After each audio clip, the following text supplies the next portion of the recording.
This evening, President Obama will become the first sitting president to visit the Alaskan Arctic.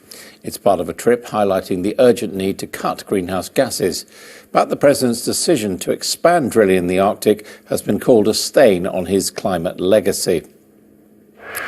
Our US correspondent, Greg Milam, is in Seward, Alaska. Greg, the president's coming there to highlight climate change, but he's also got his critics as well, hasn't he? Yeah, he has. He's coming here to raise awareness of what he says is a looming catastrophe, not only for Alaska, but for the rest of the United States and the rest of the world. And of course, it's all about that climate change summit in Paris in December and getting a climate change deal that he says is essential.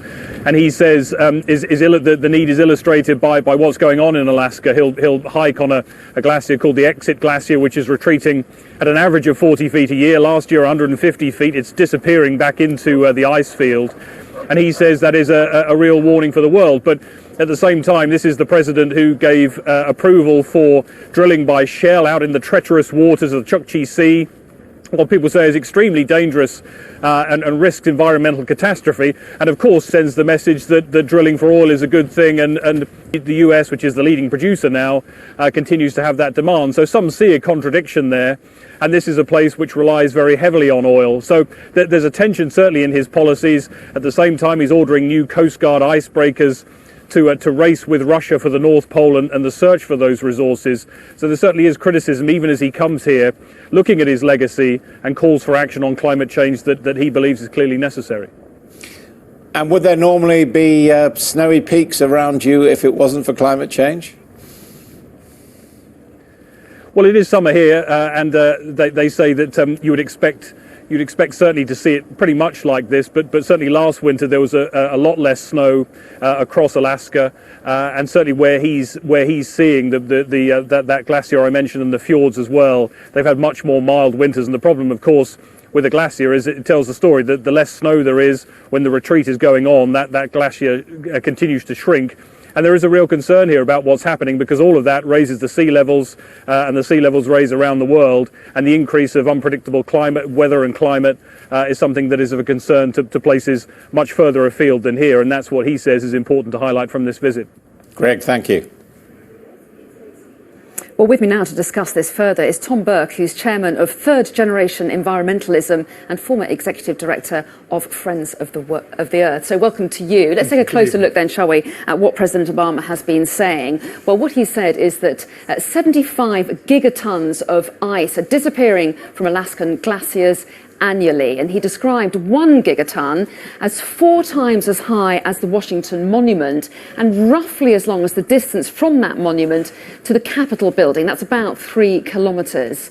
So times that by 75 and you get a sense of just how much ice is melting. So do you find this a useful or an accurate measurement that President Obama is putting forward, and would it be enough to make people sit up and potentially change their behaviour? I think giving people a picture of what's happening now in the planet is really important. And remember, what he's talking about is what's happening in Alaska. It's also happening in the glaciers in the Himalayas, in the Alps here in Europe, in Antarctica, in Greenland, all over the Andes. So giving you some idea of the scale of the change that's going on right now. OK, well, let's look at the impact of temperatures rising then, because ice melting, of course, means that sea levels are rising. And these pictures released on Friday by NASA show how sea level changes between 1992 and 2014. And blue is where the sea levels have gone down. Orange and red shows where sea levels have risen. And then look here at how much the Columbia Glacier in Alaska has shrunk. Now, this is how it looked in 1985. And then look at it here. You can see just 3 years ago, you can see all water and no ice there. So looking at those pictures, Tom, we've got a real problem on our hands, haven't we? We can see a real problem of sea temperatures rising. Yeah, we have a real problem with the water rising. Of course, it's not rising the same at the same time everywhere. So some places rise higher than others. But on average around the world, by the end of this century, it'll have gone up about 3 feet, which will put lots of property in cities like Miami under real pressure. OK, so let's take a look at what President Obama proposes to do about it, shall we?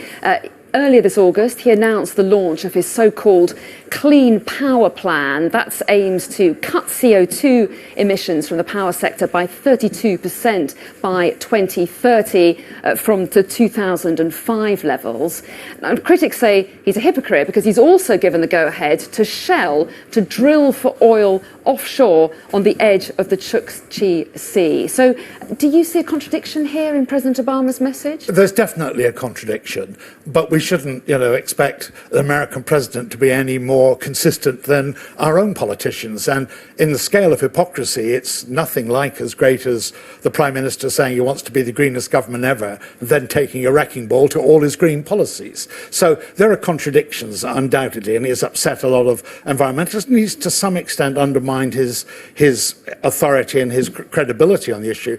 But you must remember he's doing a lot more, even than the cuts in emissions. He's also promoting the alternative energy sources that we need, the low carbon sources. So on the overall scale of hypocrisy, it's not the biggest earthquake we've ever seen. And America's role is very important, isn't it? Let's take a look at some of the reasons why that is. Well, America currently has the second highest emissions in the world. Here's America. It comes behind only China.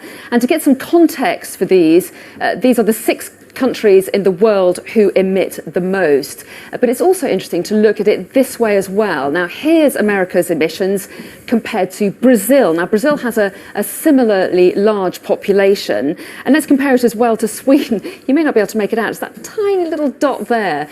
Sweden being one of the most environmentally friendly countries in the world. So, Tom, we've got a big climate change meeting coming up in Paris in December. The hope is to try to agree some targets then. But looking at these figures, it appears that America perhaps has more to do than most. Well, I think that's absolutely right. And that's partly why I think it's really important to focus on the upside of what Obama's doing rather than the downside. Because without the kind of leadership he's giving, then our expectations for what will come out of Paris would go back a long way. And remember, his predecessor in the White House was really dragging America out of doing things, and at least Obama's pushing it forward. But as those pictures show, still got a long way to catch up to Europe. OK, Tom Burke, fascinating to talk to you. Thanks very much. Pleasure.